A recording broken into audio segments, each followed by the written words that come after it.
Hello dear students, स्वागत है आपका एक नई वीडियो के साथ। आज हम पढ़ेंगे BSc first and second year thermodynamics and ये केमिस्ट्री में भी टॉपिक है, फिजिकल केमिस्ट्री में। तो देखिए, बिना कुछ समय की देरी के हमारे दिए गए जो डेरिवेशन है उसको सॉल्व करते हैं।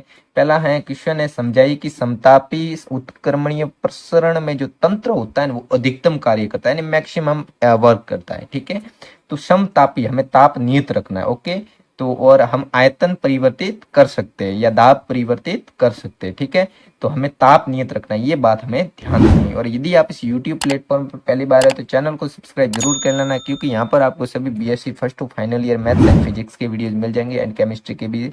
तो चैनल को सब्सक्राइब जरूर कर लेना और वीडियोज को ज़्यादा से ज़्यादा अपने साथियों के साथ शेयर कीजिए, ताकि उनको भी फिजिक्स एंड मैथ्स के सभी प्रोवाइडेड वीडियोज मिल जाए।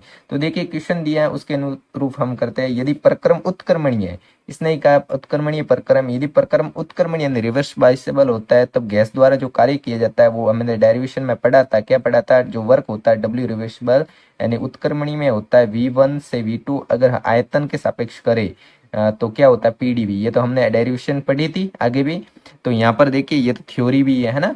तो एन मोल आदर्श गैस हो, अगर हमें पता है कि आदर्श गैस समीकरण क्या होती है, PV is equal to n आती है, जहाँ P होता है दाब, V होता है आयतन और T होता है ताप।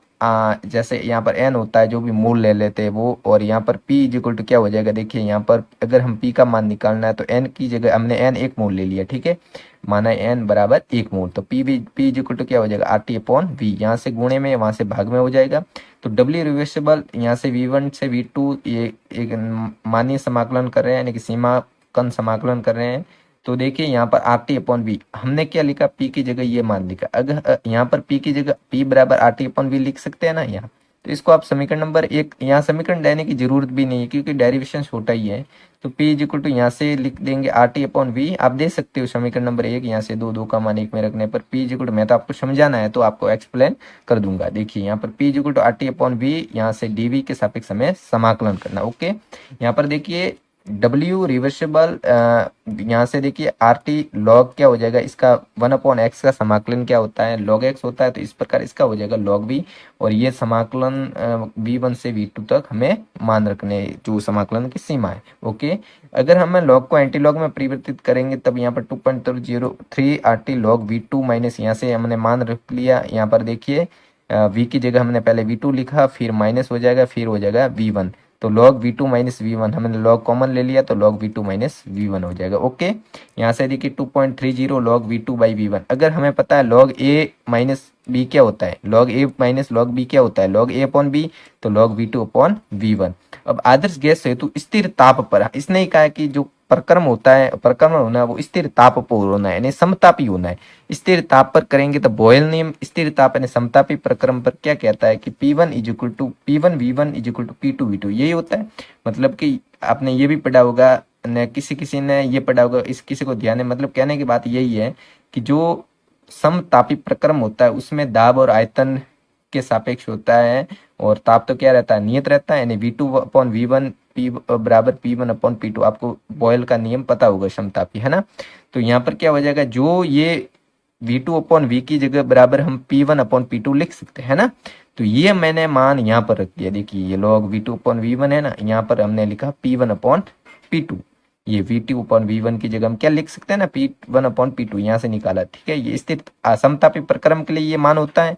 अब समतापी प्रक्रम के लिए ये मान होता है, तो देखिए यहाँ से हम V1 upon V2 upon V1 की जगह क्या हो जाएगा, V2 अपॉन V1 की जगह हो जाएगा P1 अपॉन P2।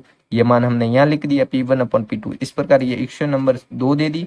और यदि गैस के n मोल हो, इसने कहा है यदि गैस के n मोल ले ले तब क्या हो जाएगा, W रिवर्सिबल nRT हो जाएगा log V2 बाई V1, या nRT log P2 by P1 हो जाएगा। ठीक है, अब हमें पता चल रहा है कि V2 है वो V1 से बड़ा है और P1 है वो P2 से बड़ा है।